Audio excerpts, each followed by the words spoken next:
Welcome to this review of the new Bohemian violin and Bohemian cello by The Harmonic. I hope I pronounced it right. The Harmonic. Right, I did a review of these instruments a couple of years ago, but those were obviously the older versions. So far, I kind of lost count of how many versions they have released, but this is definitely the biggest expansion by far, by a long shot actually. If you want to go and check my previous review, you could do so here or here, or I'm not sure, but you will find a link. But what we're going to do today is we're going to look at these new versions. We're going to see what's new. A little disclaimer, this is not an in-depth, comprehensive walkthrough slash guide on how to use these instruments. There is a manual for that if you want to know all of the little details, the technical details. This is rather just a review from my own perspective. I'll share my own user perspective, what I think about these instruments, what I think is good, what I think could be improved, and how easy I find them to use really. So without further ado, let's get down to business. What is new in these expansions? Well, first of all, if we open this, we can see the engine is new. They migrated to a different engine. They used to use, I think, what was the UVI workstation, but they've now they changed to this new engine called Gorilla Engine. Is it better? Well, one thing I can tell you that is definitely better. With the old versions, they used to quite often during your workflow, you would have to wait because it would start, I think it was loading things, but basically it would interrupt your workflow for a few seconds. Nothing major, but over time it became a bit annoying. With these new, with the new engine, it doesn't do that anymore at all. It's quite smooth. The interface is quite different. It's larger for a start, so there's more here. You can see more. Yeah, that's the main thing. This is one of the things that is new. The other thing, probably the main thing, is that they have actually gone back and recorded more samples, to be specific, more articulations. Now you have a plethora of articulations that you didn't used to have, including portamento, collegno, ricochet, tremolo, harmonic, sultato, ponticello. You didn't used to have any of these, whereas now you do. And the other thing that they did, they've improved the cello vastly in terms of, I had a gripe with the previous cello, which I used to love, but I did say, I think in my previous review, the rebow was not quite as strong, as present as it was in the violin. They've fixed that. The rebow in the cello is now fantastic, and in fact, I am not even sure whether in the previous version it kind of felt sometimes like the legato was a bit on and off, whereas now the legato is just always 100%. Absolutely great. So that's great. You have, and of course, another major thing for a lot of people will be that you now have what they call a trio mode, and you have a chamber mode. And for these, you also have a trio divisi mode, and you've got a chamber divisi mode. Now, what this does, quite simply, is with the trio mode, you will be playing 3 cellos or 3 violins instead of 1, and with the chamber, you will be playing 5 cellos and 5 violins. Now, they did not, as far as I know, they did not record 5 different cellos, nor did they record certainly a chamber, so 5 different cellos at the same time.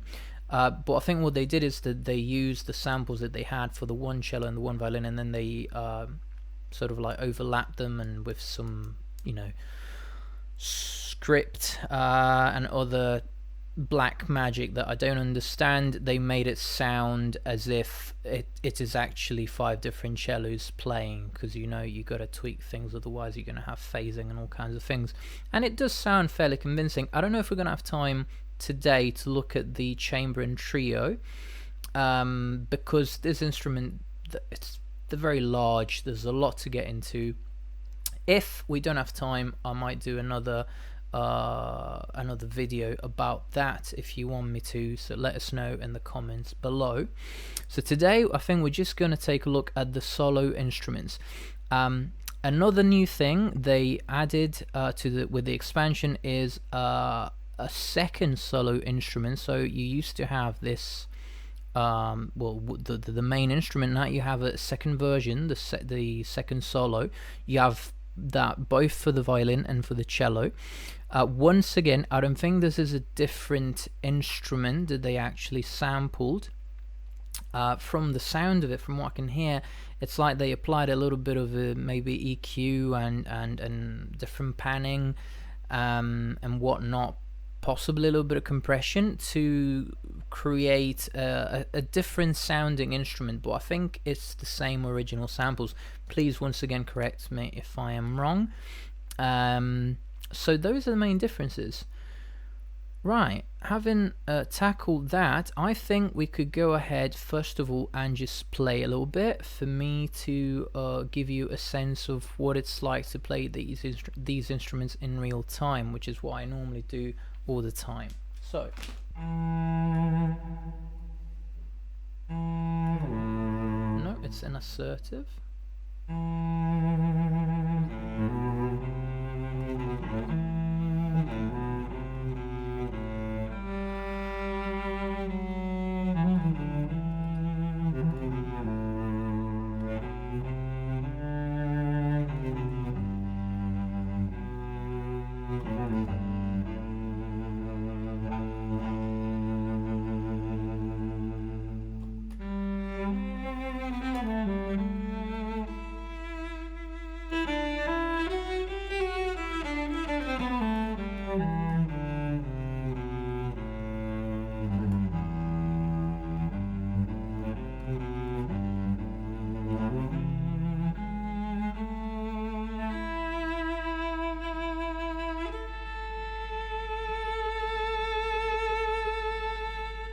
That was a bit sloppy, but you get the gist. This is a very, very, very agile and flexible instrument. You can definitely play runs in real time.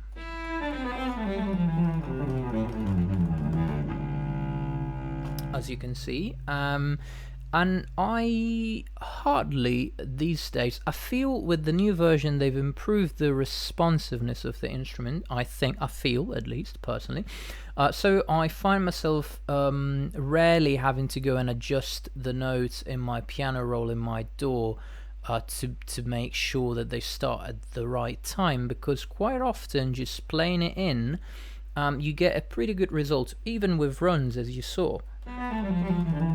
And I've got a shitty keyboard, to be honest. It's not very responsive. Velocity is not great. You will struggle sometimes if you don't have a very good keyboard in terms of velocity sensitivity. Sometimes you'll get some really loud, certainly really loud notes. I think if you've got a fully weighted piano or digital piano, that will not happen quite as much. But yeah, in terms of responsiveness, it is very responsive.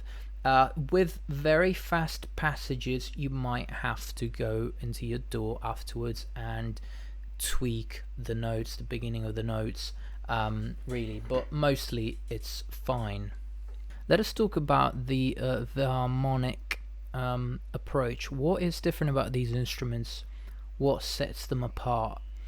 Unlike a lot of instruments that you will, a lot of VST instruments that you will probably be used to, with the harmonic there is no dynamics that you can control using a modulation wheel. Okay, a lot of instruments, as you probably know, they record different dynamic layers, then they sort of like align them, so to speak, and with once again a lot of technology that I don't quite understand in scripting, they kind of try to make the transition between those dynamics as smooth and seamless as possible, with various degrees of success depending on the kind of company and even the kind of instrument that that companies produce.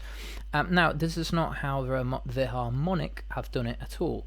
Instead, what they've done is they've recorded a lot of arcs, and by arcs I mean, or they mean, basically the entire movement of the bow. So basically they've recorded the note in motion, so to speak, while the player was actually playing musically, which means that the vibrato is baked in and the dynamics are baked in, meaning that when you play and hold a note,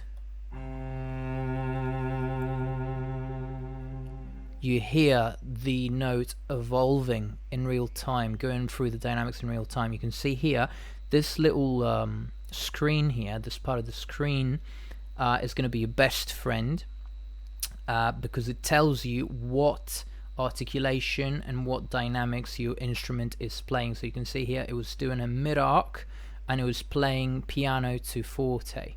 Now, however, you do have control over dynamics via velocity, in the sense that you can choose the range that your instrument will play. For example, you can choose whether your instrument is going to play pianissimo to mezzoforte, or mezzoforte to forte, or mezzoforte to fortissimo.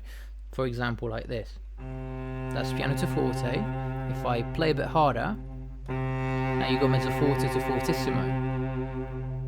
Okay? Mezzopiano to mezzoforte. Pianissimo to mezzopiano. So this is velocity dependent. That's all I use to control the dynamics. There is an option, I think it's in fine control, to assign the expression, to assign this to a CC channel, but this is not dynamics. What it is the volume. So if you wanted to tweak it even further, if you wanted to tweak the performance even further, you could also adjust the volume in real time. I personally have to admit, I never felt like I had to do that. What I do instead, if I want more control, I apply a compressor, normally, as you probably would anyway, at the end of the performance, to make sure that if there's something that is too loud or too quiet, it gets sort of like, adjusted at the end. But that's the way it works. And the legato is, real legato, and it's, I must say, the best legato that I've heard in an instrument. Definitely in a solo string instrument, the most convincing. There's all kinds of different legatos. You got 1/4 legato, a half legato, whole legato, bow change, meaning that you've got on bow legato and bow change legato. Depending on how you play, the instrument will determine what kind of legato it should go for. So, for example, if I play something fast, you can see what's going for the 1/4 bow change. Okay, if I go a bit slower,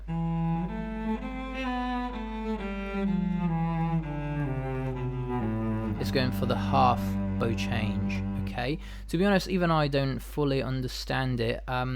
What it's meant to do is that if you leave a gap between notes,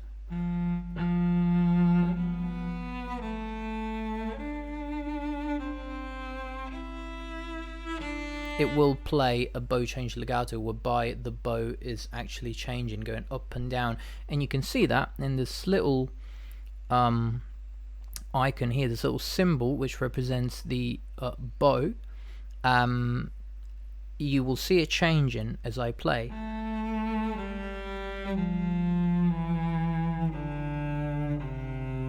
So you see when it changes, it's actually doing a whole a bow change legato, or a whole legato, I'm not sure.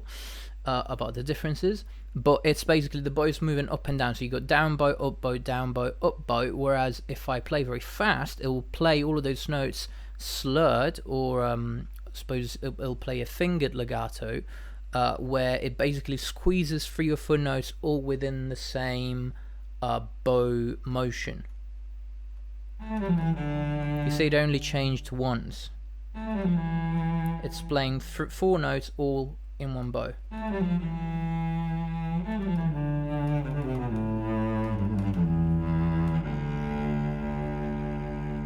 There you go.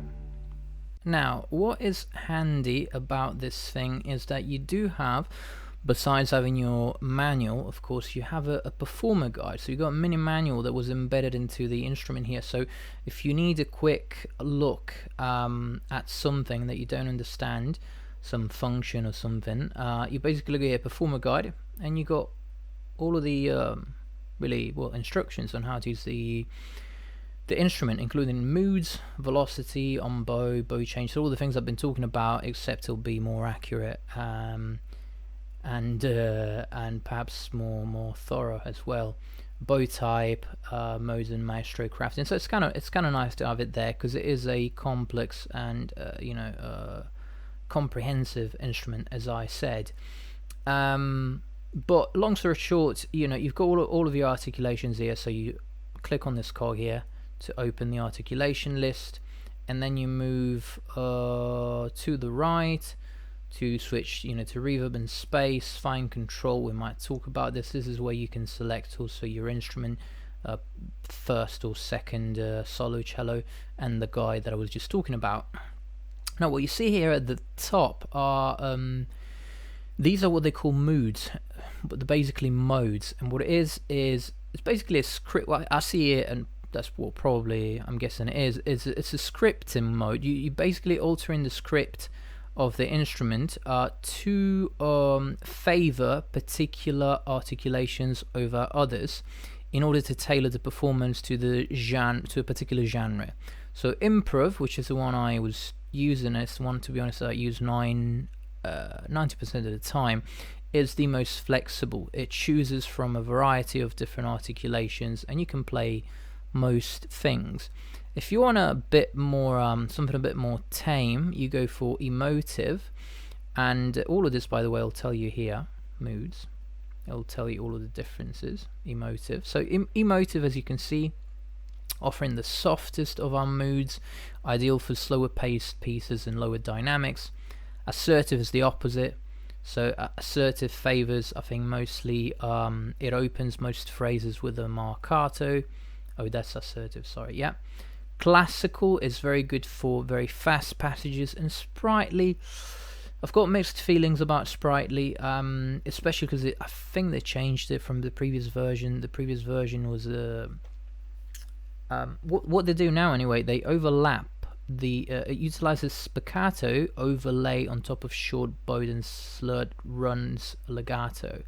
So the result is fast-paced dynamic playing suitable fast-paced dynamic playing suitable for runs and fast melodic repetition. So if I go here and I play a run,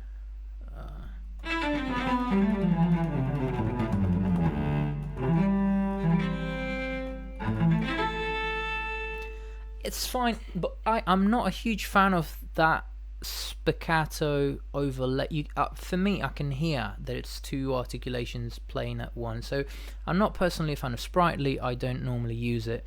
If I really have to use something assertive, I'll probably use assertive. Right, so right, going back to articulations, we right, let's see. Right, let's have an overview. Well, not an overview, but we're actually going to play all of the main different articulations so that you can just listen to them, especially the new stuff, right? So start with the arc. The arc is a nice long, slow bow movement with a slow crescendo, and it sounds like this.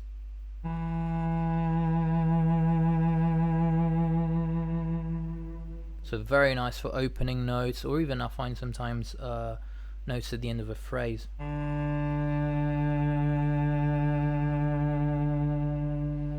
You got your mid arc, which is a faster crescendo. I wonder if the name comes from the fact that you only play half of the bow. Sounds like this.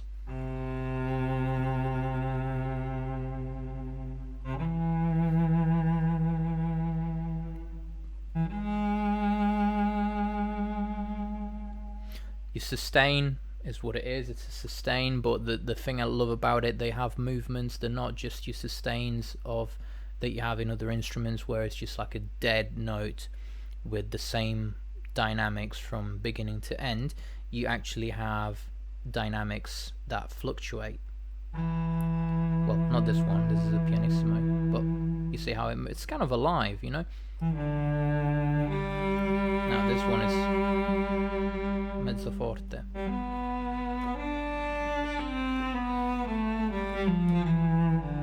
It seems you only have mezzo forte or pianissimo with the sustains. Marcato, obviously it's a marcato.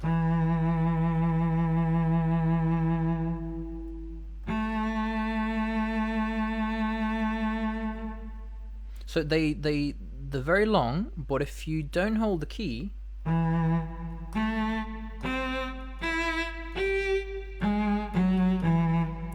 you can get shorter marcatos, and it doesn't sound like the note was artificially interrupted. It sounds like the player just stopped, which is great. The diminuendo is a very, very long, very slow diminuendo note, so decrescendo, which is, I find it's good for at the end of a phrase, but it's very long, bear in mind. And it goes from piano to pianissimo. In fact, pianissimissimo.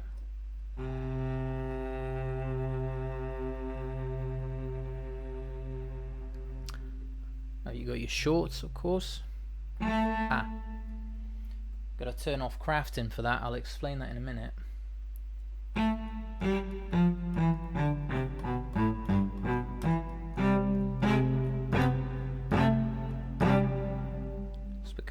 Spiccato.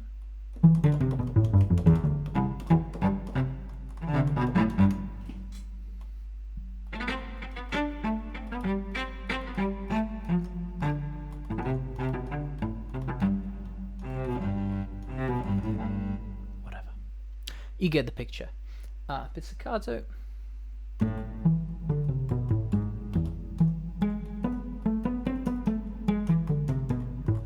Now these are the new articulations. Ricochet, you didn't have that before.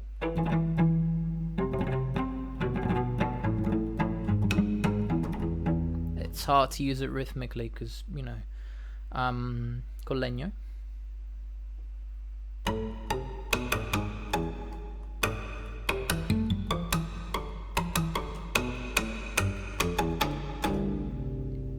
You got the different types of legato. I'm not going to play these because you hear those mid-performance when I'm playing. That's what you hear.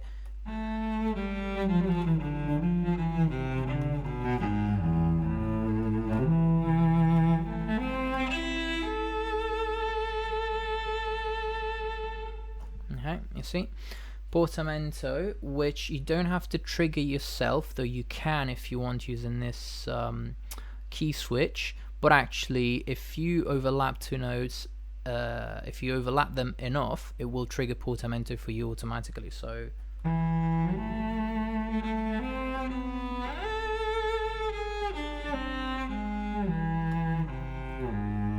you see, I was just playing normally and it just triggers portamento.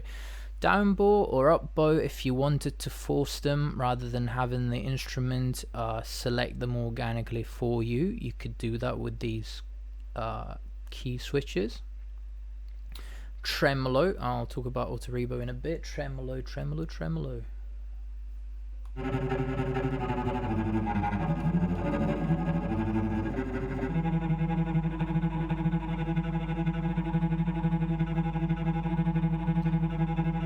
See, one thing I don't like about tremolo, it's in a loop, and it seems you can't unloop it, unlike the other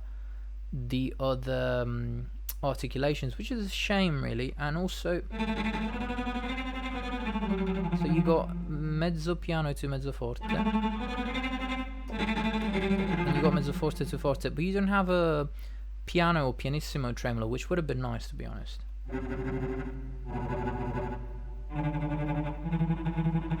Anyway, runs and trills, you don't have to use this one because it does it automatically. If you do a run, you see it's triggering runs anyway, but if you want to force it, you can. Ponticello, which is when you just play on the bow.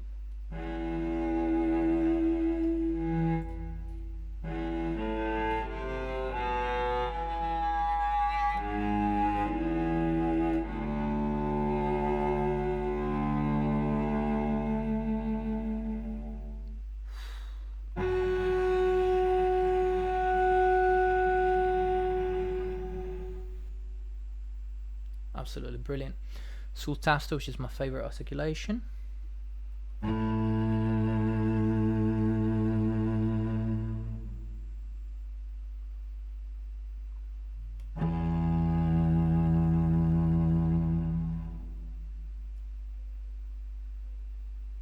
if I were to do this,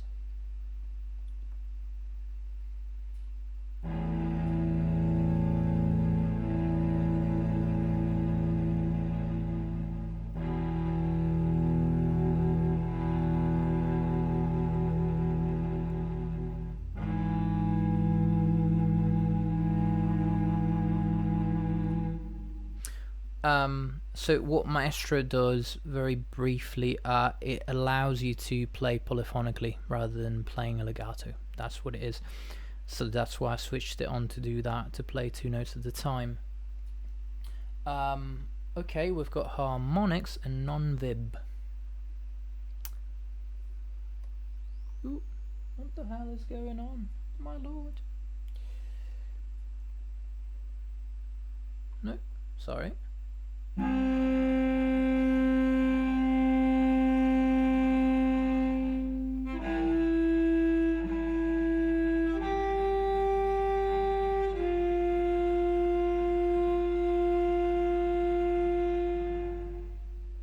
And non-vibrato, which can be very useful for particular genres, I'm sure.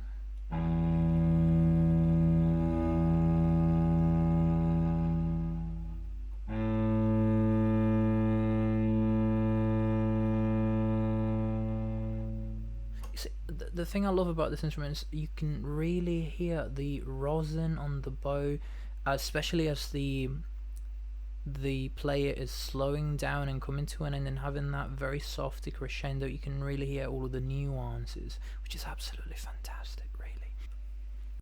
Okay, and we're back. Welcome back.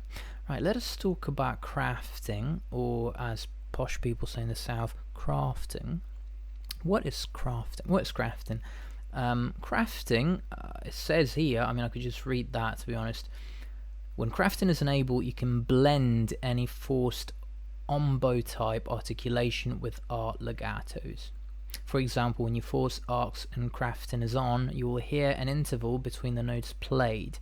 If you either overlap or play within the bow change time after release. What does that mean? It's a lot of information. What that means in a nutshell is that some of these articulations don't normally come with if you force a particular articulation, it wouldn't by default have a legato transition, so it wouldn't have an attack at the beginning. So that, for example, I'll just show you. If I just were to play like this without crafting on, turn crafting, and this is actually, and I forgot to mention, I believe this is a feature of the new expansion. You didn't used to have this in the previous instruments, and it's fantastic. Now, without crafting on, if I play normally, you get legato transitions, right?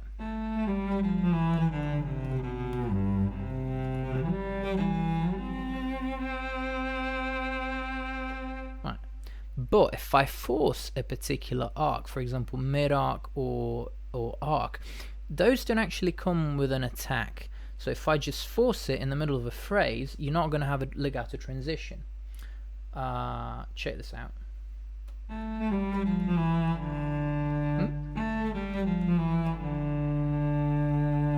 That wasn't very obvious.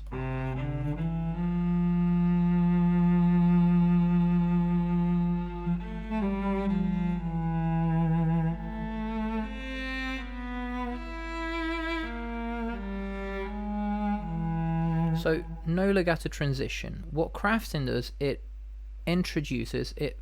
puts a legato transition at the beginning of every note, even when you force a particular arc.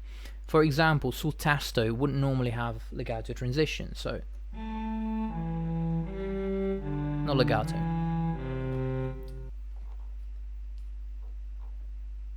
When crafting is on,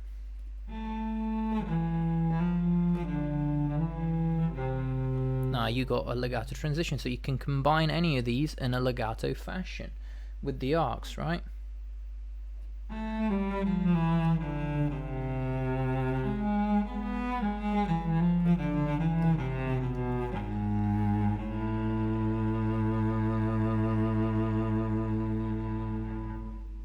Beautiful. So you get to shape your musical phrase as you want. Say, for example, you want to end a phrase with a mid arc. You make sure you got crafting on, and it'll just sound like the player just did the whole thing legato. And this is why, personally, the way I like to play these instruments in real time is to have crafting on, to have auto rebow. Personally, I like it off, and I like to have lasting bow on. So let us talk about auto rebow and lasting bow. What do they do? Auto rebow, it basically forces the instrument to rebow for you automatically, so that if you hold a note indefinitely, the note will be played ad infinitum, but not as a sustain note, but with the rebow. I'll just show you. Right, lasting bow off and this one on. So check this out. You see?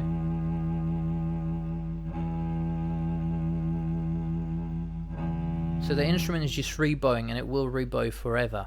We don't know how long that could last for. It could be centuries. It could still be rebowing after all gone, quite frankly, which is kind of disturbing when you think about it. But that's if you don't want to think about, if you worry about your note coming to an end, have that on, and that's taken care of. I like to have it off because I like to do my own rebowing.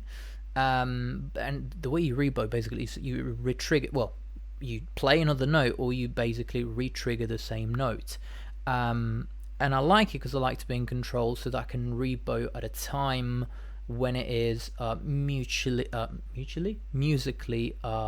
when it makes sense, when you would expect it. So I switch this off. Nope. And I like to have lasting bow on.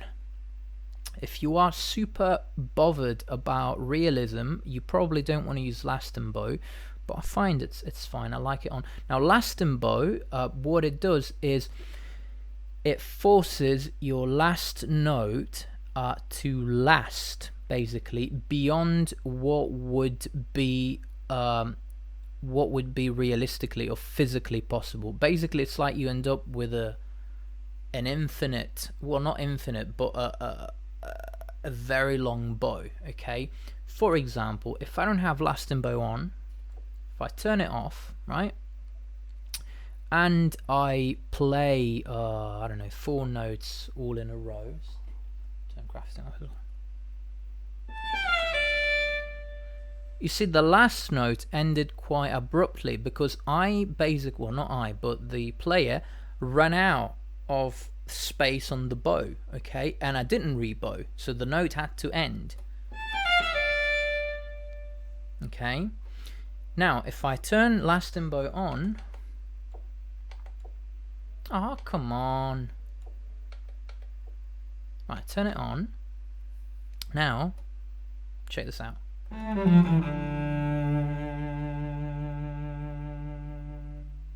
You see, it prolonged the length of that note, so that if I wanted my phrase to end a little bit more gracefully or more gradually, it will do that for me, even though theoretically it's not hyper real.